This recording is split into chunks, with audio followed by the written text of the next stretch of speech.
नमस्कार, news of नया भारत में आपका स्वागत है। आज हम मुंबई के दादर में अंबेडकर भवन में मौजूद हैं। आज यहाँ पर मुसलमानों का सियासी एजेंडा ऐसी एक में काफी जो मान्यवर मौजूद रहे, खासकर कहें कि वंचित बहुजन आघाड़ी ऐसी जो राष्ट्रीय पक्ष है, उनके राष्ट्रीय अध्यक्ष प्रकाश अंबेडकर, सुजाता अंबेडकर और राज्य और राष्ट्र लेवल के सभी नेता मौजूद रहे। उनके मौजूदगी में इस पुस्तक का विमोचन हुआ है। आइए हम उनसे ही बात करने की कोशिश करते हैं कि पुस्तक में वो लोगों को क्या संदेश देना चाहते हैं। सियासी एजेंडा, आज इस पुस्तक का विमोचन हुआ है। सच कहें तो आईपीएस अधिकारी आकर के आज इस प्रोग्राम में चार चांद लगा जी। उन्होंने अपने मैसेज में काफी संदेश दिया। सर, आज भारत के नागरिकों को क्या संदेश? सबसे पहले फारूक अहमद साहब को उनकी जो बुक लॉन्च हुई है, खौफ और नफ़रत के दौर में मुसलमानों का सियासी एजेंडा, सबसे पहले मैं उनको बधाई देना चाहता हूँ। और आज के दौर में जो उन्होंने जो किताब लिखी है, बिल्कुल एक प्रैक्टिकल गाइड की तरह है। और उन्होंने सिर्फ मुसलमानों की बात नहीं की है, बल्कि बहुजनों की बात की है। और उन्होंने कहा है कि लीडर्स जो है वो ऊपर से नहीं पैराशूट नहीं किए जाते हैं, या राजा या रानी के घर पैदा नहीं होते हैं, रानी के पेट में नहीं पैदा होते हैं। लीडर या तो जनता के द्वारा बनते हैं, वोट से बनते हैं, या संघर्ष से बनते हैं। आज के परिवेश में हाँ। जो घटनाक्रम चल रहा है राजनीति को लेकर, उसके बारे में क्या कहेंगे?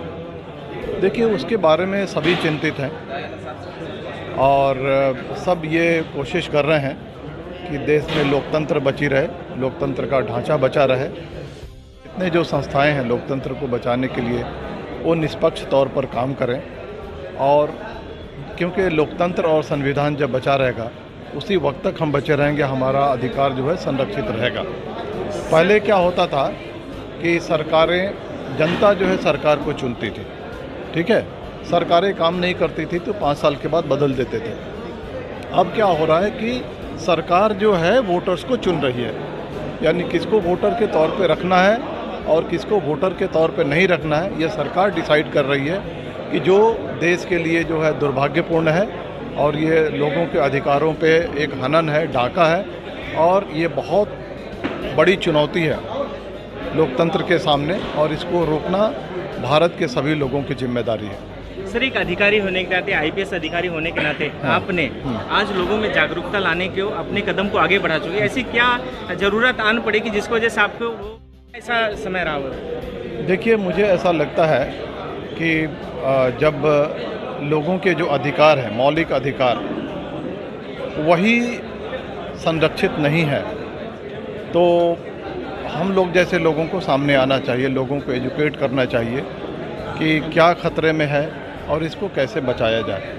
आज आप देख रहे हैं कि लोगों के जो बराबरी का अधिकार नहीं है, भाईचारा का अधिकार नहीं है, भाईचारा हमसे छीना जा रहा है, सुख और शांति छीनी जा रही है, जो हमारे जो ट्राइबल्स हैं उनकी ज़मीन छीनी जा रही है, हमारे जो कमज़ोर तबके के लोग हैं उन पे हमले हो रहे हैं, पुलिस की प्रॉपर कार्रवाई नहीं होती है।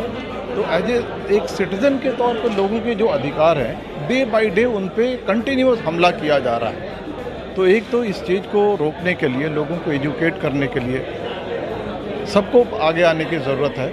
और मुझे लगता है कि ये जो लड़ाई चल रही है, उसमें मेरा भी एक